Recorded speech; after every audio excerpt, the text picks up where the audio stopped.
Distracted driving plays a factor in a number of crashes, and with Florida's new texting and driving law moving it to a primary offense, officers hope the roadways will get a little bit safer. But is texting the only issue? I see people wreck almost every day. I see people pull out in front of us all the time in the work truck. It's very dangerous.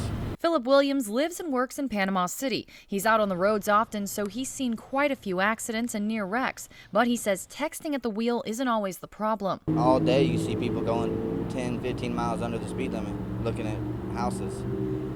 It's just a mess.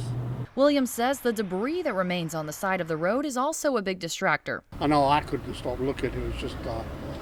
It just took your breath away. And almost a year after the storm, there's still plenty of debris to be picked up. Drivers turning heads to look at damage can be just as big a distractor as texting at the wheel. And in the immediate days following Hurricane Michael, a number of factors contributed to an increase in wrecks. You had an influx of people who were not familiar with the area. You had people who were on their last nerve, so to speak, because they've lost their home, they've lost their touch with families. We didn't have ability to communicate for several weeks because most of the cellular service was down. So there's a lot of factors coming together. Florida Highway Patrol officers contributing the accidents to the lack of signage and many breaking rules on the road. People would just run through the signal like it wasn't there, like there wasn't anything there.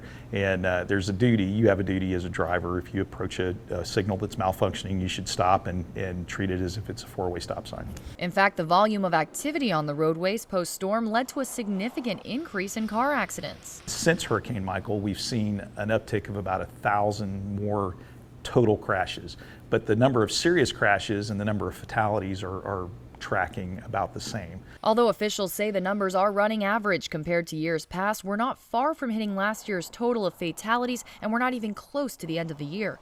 In 2018, Bay County saw a total of 4,542 crashes, 25 of those fatal. As of this past July, so far there have been 3,887 crashes in the county, with 19 of those fatal. With new laws and technology, officials say accidents shouldn't be happening this often. We have great technology in our cars that's designed to keep us safe, seat belts, airbags, all these safety systems, and they just don't work. They don't work for us if we don't use them. So take advantage of those systems.